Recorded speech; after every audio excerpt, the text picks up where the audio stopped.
Hello and welcome to another 284 Media feature interview. I'm your host, Jhaka, and today we are graced with the presence of Miss Royal Virgin Islands Police Force 2024, that is Miss Tran Sharp.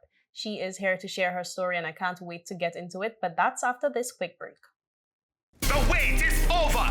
CCT Fire is here! Experience ultra-fast downloads, seamless streaming, and even more reliable connectivity on an all-new fire-blazing super-fast CCT Fiber network.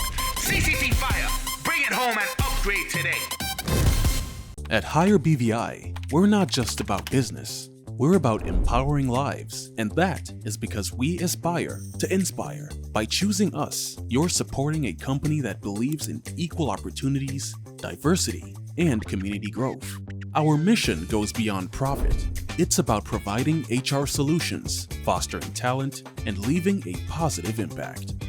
Join us in building a better future, a better BVI. Choose Higher BVI, where your support isn't just a transaction, it's a transformation. Together, we're changing lives in these beautiful Virgin Islands.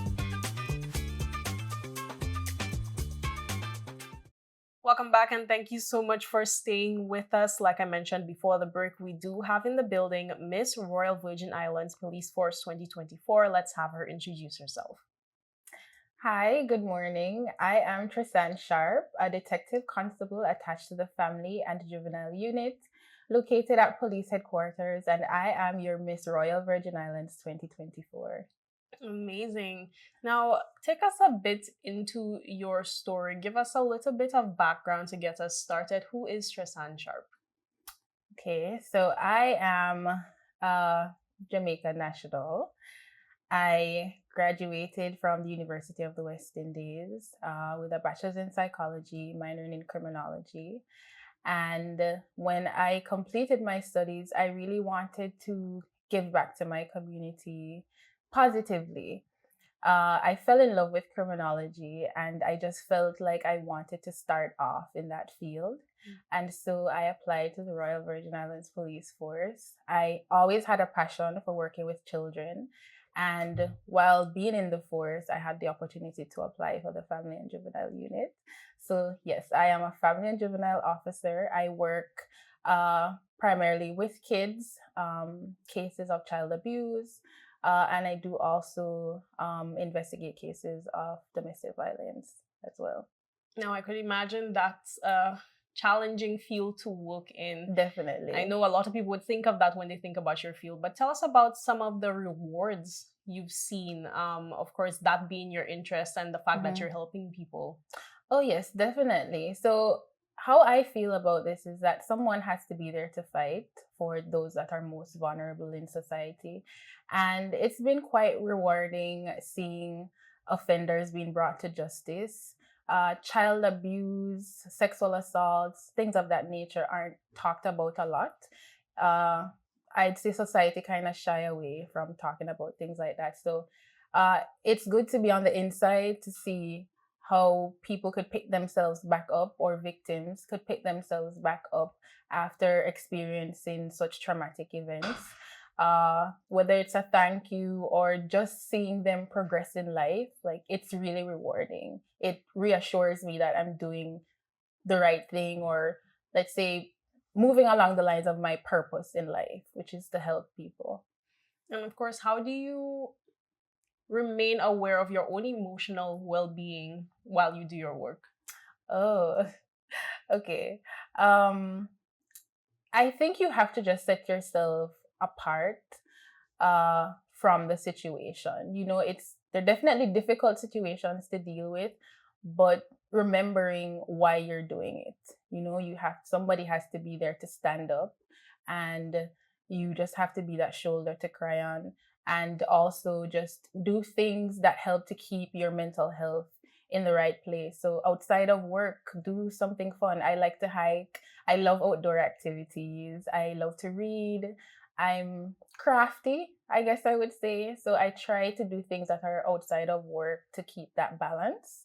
And so I could always show up as my best self for our victims. Right. And of course, we're expecting you to show up as your best self as you carry the crown. What's it like being Miss Royal Virgin Islands Police Force? And did you ever see yourself doing pageantry? Oh, okay. That's a good question. What would I say? It's been, it's not easy. It's a lot of responsibility.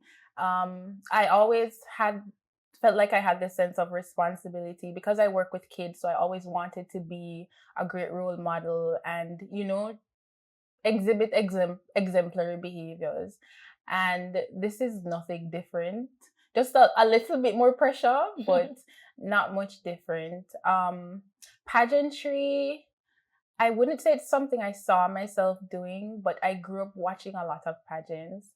It used to be a Sunday evening movie thing with me and my grandmother. She passed, but it used to be our thing. And I always saw it and I would just be drawn into it, but I never really envisioned myself doing a pageant. I guess maybe in the background, I'd be there to support somebody because I have supported friends, but for myself, not personally. Yes. Okay, well, you're in the area now.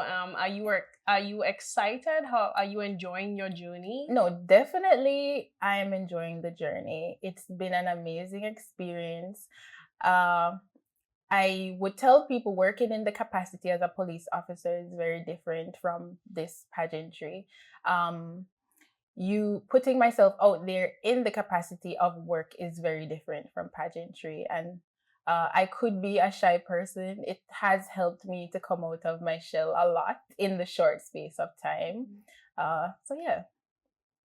All right. Well, let's look at some of the initiatives you've been a part of because, like you said, you do stay busy both at work and outside Definitely. of work. You mentioned you wanted to be an example for other people out there. You've already been awarded for exemplary policing. So, Yes. of course, your team has taken note of that. Tell us about the Read and Play initiative. Okay, so the Read and Play initiative is in the Eastern area. It focuses on child literacy. So on weekends, we would have a session with many of the children in the Eastern area where police officers and other persons in the community would sit and read to them. We would encourage them to read as well. We would have educational games for them to play. This was founded by Miss Amberly Crabb, and I was really grateful to be the police liaison for this initiative. So yeah, that's really what it's about. And I feel like, of course, the children are our future, and it's really important how we choose to nurture them as they go forward in life. And in addition to children, you have made yourself a member of the executive body for the Women in Policing Yes. initiative. Tell us a bit about that. We're all about women's empowerment. Of course. So the Women in Policing initiative focuses on building better relationships between women in policing, of course. It is a way for us to address a lot of issues that women face in policing, sexual assaults, different pay scales, different opportunities that would be afforded to men might not be afforded to us. And so this is just a way for us to just come together and address all these issues and then see how best we could go forward. There's also mentorship opportunities where, as a senior officer, I might be able to advise you on something that you as a junior officer might not be familiar with. So it's really a each one help one kind of initiative for women, of course.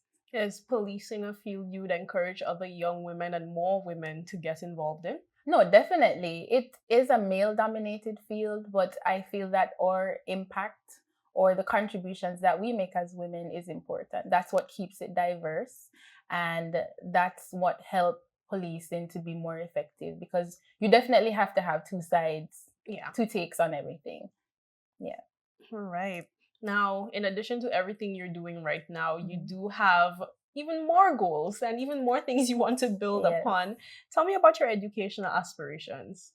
Okay, so I am looking forward to starting and completing my master's in criminology. As I said earlier, I fell in love with criminology, and I love the merge of the mind and the behavior. So that's something I'd love to focus on more in the future. And as Miss Royal Virgin Islands Police Force, what message would you like to convey to the public? If there's anything that you want to try, anything you desire, just try it. Nothing beats a failure than a trial, and I feel that there are a lot of times as women we are more than capable of doing something, but there are doubts, and maybe because we see another gender, or maybe someone who is not like us in a sense, do something, we might feel that we're not capable, but just try. You are more than able, more than capable, and once you put your best foot forward, you can achieve anything. That was very well put, and I think that's a very important message. I just want to thank you so much for making the time to be with us here today. And we do hope to hear from you again as you carry on with your journey. When is the pageant? So the pageant is in October. It's on the 25th of October, and it is in Antigua at the Multipurpose Center. So if there's anyone who wants to join us, please reach out to my team and we'll see what we can arrange. Amazing. And we still have a significant period of time ahead of then, so you have time to get ready, which in the pageant world is not a lot of time. But exactly. We do wish you all the best, and like I said, we hope to hear from you again. Thank you so much. I appreciate it.